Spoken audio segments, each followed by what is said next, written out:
Heyo everybody, Haku here with this week's review for Tower of God. We got Tower of God Chapter 438, or Season 3, Episode 21. Real quick before I get into actually talking about the chapter though, we got kind of some breaking news going on, I guess. So early this morning I had heard some stuff about possibly a Tower of God anime being announced, but it was at the Seoul Comic-Con, and most of the resources and articles were in Korean, so I was like, and even then when I was trying to go through them with Google Translate and stuff, there wasn't really much information about Tower of God in specific, so I was like, you know what, let me wait a bit. I think I posted something in Naya's Discord server about it, but I was like, I don't know if I trust it yet. So I'm going to give it a while because it's probably going to take a good few hours or so for information to really get to us here in the English-speaking community. But it seems as though, like, shortly before I came to record this, that it's been more confirmed. Now, I don't want to say too much because I don't know how much is reliable so far, but I did see more, like, reliable English sources confirming it, and it seems that all we know right now is that Tower of God and Noblesse are getting anime adaptations, and they're going to be done by like actual Japanese anime studios. So that's pretty much all we know. And I believe they're supposed to be TV series. That could be wrong. They could end up being OVAs, but there's already been a Noblesse OVA before. I really think they're going to actually be TV series. And yeah, and I think, I don't remember if it was Naya or who it was, but I saw somebody say, I hope the voices are actually in. And there were more people arguing on Twitter and stuff too over whether the voices should be in Japanese or Korean. And some people might actually get mad with me saying this, but whatever makes it better, if they have to weeb wash this and make them Japanese voices, I'm fine with it. So long as the Tower of God anime is good and it brings more attention to Tower of God, I don't necessarily care if the voices are in Korean or Japanese. But I'm really excited just because Volume 1 is so good, and I have always wanted Volume 1 and Crown Game animated. And that's one of those things where I was like, where when I first heard it, I was like, yeah, I don't know if I should believe this. It's out there, but I think we should all wait a few more hours for confirmation and stuff. Because I've been reading Tower of God since like 2011, 2012, somewhere around there. And there have been so many times when people are like, oh, Noblesse is getting this OVA, maybe Tower of God's getting something, or look at this animated advertisement for webtoons or for the mobile game. Do you think we'll get an anime that looks like this? There have been so many like sort of false calls of people like misrepresenting things and like mistaking them as meaning there's going to be an anime, that at this point I'm like taking it all with a grain of salt. But I do actually think it's pretty much confirmed at this point, at this actual time, that we're going to be getting a Tower of God anime. So I'll keep you all updated as best I can. I'll try to stay updated with all the news on it that I possibly can and convey that to all of you. Now, this is probably something that I don't want to spend too much time away from the review on this. So this is something that I assume I'm going to have a million comments about probably, and it's something we can talk about a lot in the Hot Q&A this week. So I'm just going to end it there by saying I'm excited for it, I'm happy for it, and let's talk about this actual chapter. Sorry I wasted 4 minutes at the beginning here, but I thought that that was a good news update that all of you would want to know if you're Tower of God readers, obviously. But this is the first chapter, I think, since we've gotten to the cage, that I have thought was really good. I really liked this chapter and sincerely thought it was good. Now there's one thing that I didn't think was good, that I didn't like, that you can all probably guess, but even then it's something where it's obviously the Doom stuff, but even then it's something where I don't think Doom is just some irredeemably bad character. I don't think that the point CU was trying to get across is bad. I just think that, maybe it wasn't handled in the best way. I think that the point that CU was trying to get across that Doom is powerful and can survive this hit and is just like crazy scary and stuff. The point isn't necessarily bad, but it could have definitely been portrayed better. Like maybe having him get stabbed through the chest or something instead, or just there are like a million different ways that it could have been done maybe better than stabbing him through the head and then having him get up like, oh nope, fine. So yeah, it's again something where that's the one bad thing I think, and even that is something where it's not bad an idea, it just wasn't executed nearly as well as it could have been. So yeah, one thing I think is particularly great about it is that it provides this map of the arc. We see where Ship's group is, and then where Death Lady and Grande are. Then we get to where the group with Kun and Doom and all them, where they're at. It establishes this map, and then we also have Bomb and Karaka are probably heading towards Doom, and also the building where Yama has left Jordan, and now Yama's gone to where the Elder was staying. So it sort of provided us with like some distances of like where all these different groups of characters are and what's currently going on in the arc. So I like that this chapter gave us that perspective on the arc, but it also made great use of time in the way that we jump back and forth and stuff. I thought it was really, really good. And the only group that it didn't check in on to let us, or the only plot point going on really that it didn't check in on to tell us what was going on with it, was the Evan Kell and Kel Hellam stuff. That's the only thing that we didn't see in this chapter to see what's going on with that plot point. But either way, to start off talking about this part by part some more, so Grande intercepts Death Lady, and it is a Bay fight. Both of them, Bay fight. I want to see more of it. Death Lady's design is so cool. I freaking love her.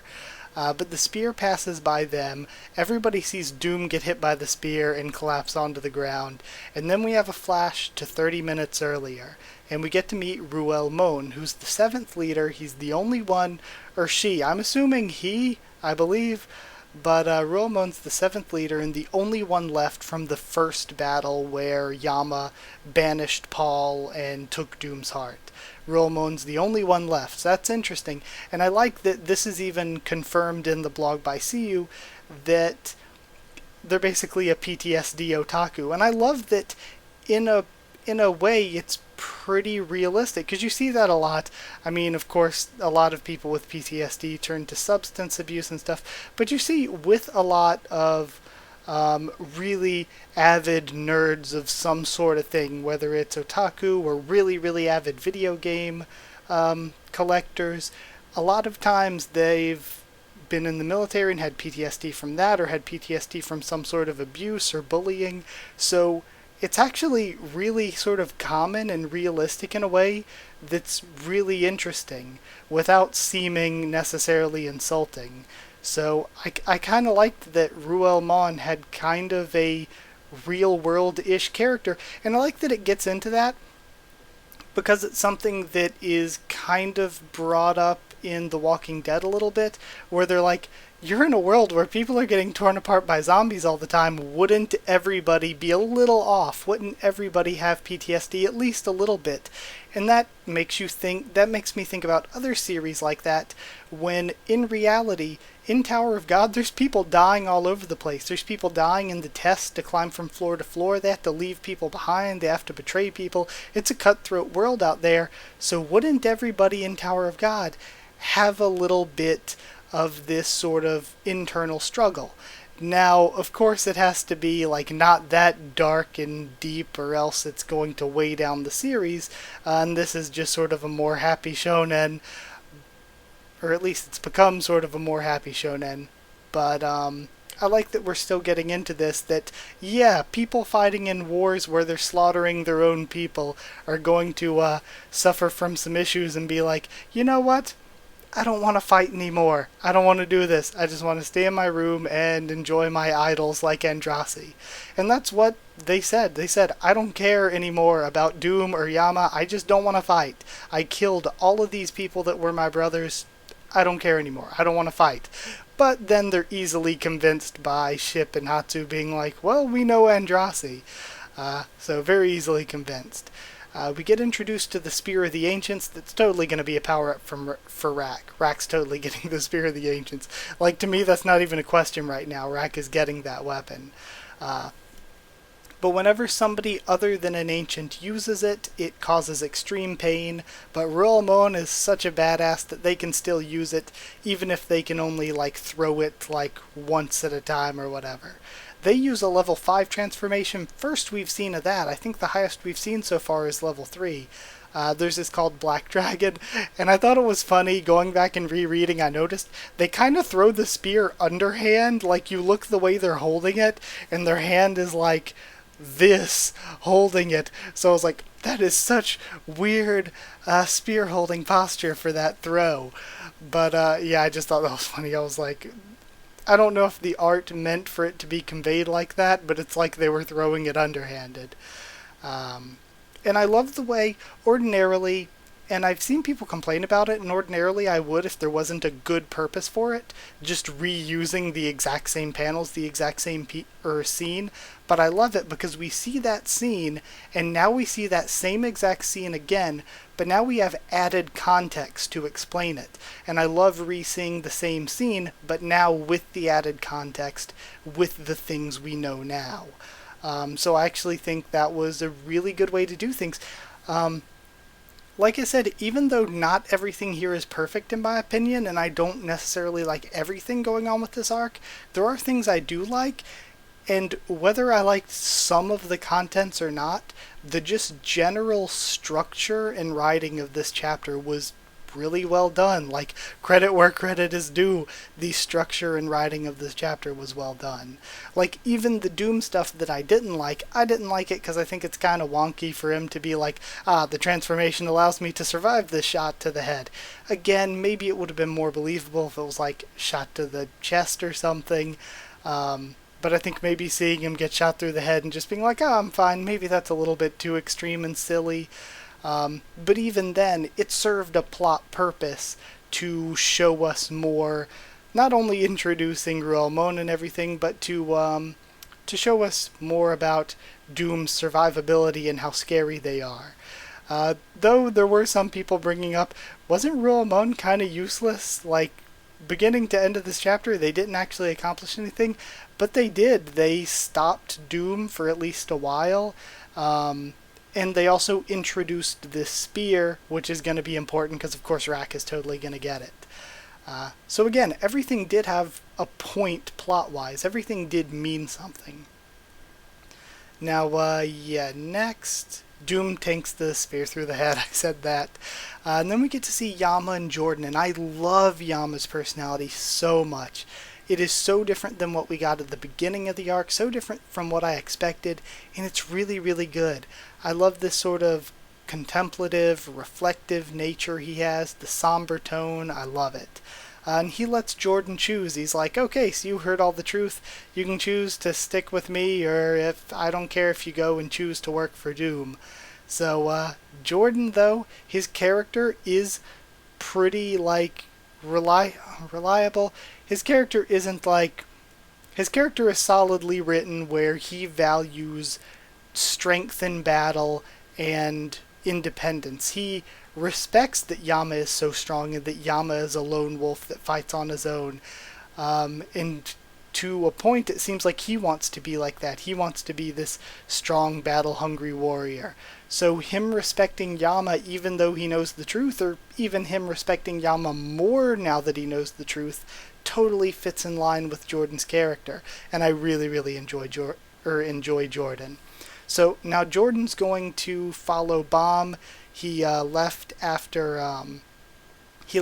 speaking with Yama. He's going to follow Bomb, so it seems like he's going to be working with Bomb and Karaka, which is cool. And Yama goes to attack the Envoy. The Envoy's name is Mule, and their design is really, really ugly. But as you said in the blog, they purposefully made them ugly. So it's not like it's meant to be cool and it looks ugly. They're purposefully designed to look that way. And that's basically all we get this chapter. So there was some important stuff to discuss in the blog. CU says that Ruelmon is meant to be sort of realistic in terms of being a PTSD idol otaku. They call him that. and he said that they're written in a way to reflect sort of real world things, but also be approachable, not to be like too realistic with the PTSD stuff to where it's uncanny, but just sort of be a cartoon version of that still gets across that realistic point. They also say that Roamon is a spear bearer and scout hybrid, and that rankers can start double classing. You see it with rankers sometimes, but it's very rare that someone is as good at multi-classing as Roamon is.